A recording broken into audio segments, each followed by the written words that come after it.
Computer, next question.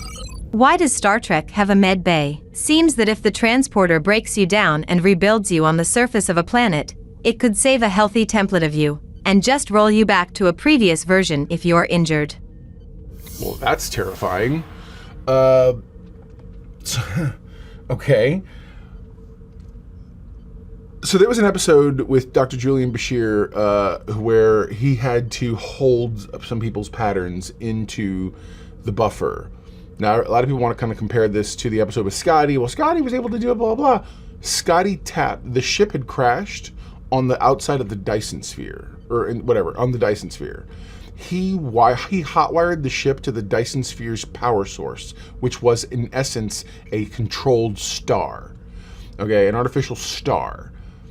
He would not have survived otherwise. So then you go to the Bashir episode, and if you remember, that took the whole sum of power from the entire station in order to make that happen. Now, aside from the fact that it's terrifying to think of the possibility of transporter cloning, because transporter cloning is totally a thing. And it's one of those things that you sit here and go, this technology could totally be used for this if not controlled right.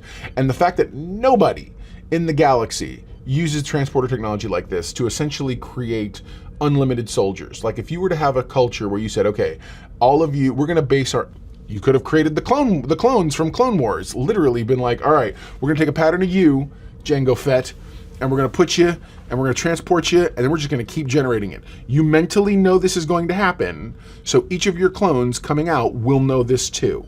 Now, you're the original. All of them understand they're being brought in as soldiers.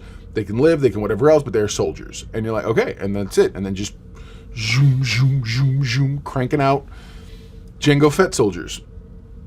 This would have saved some time too, because they wouldn't have had to train them or teach them or nothing. Anyways, so that's it. You run into a whole lot of ethical issues when you think of doing something like that.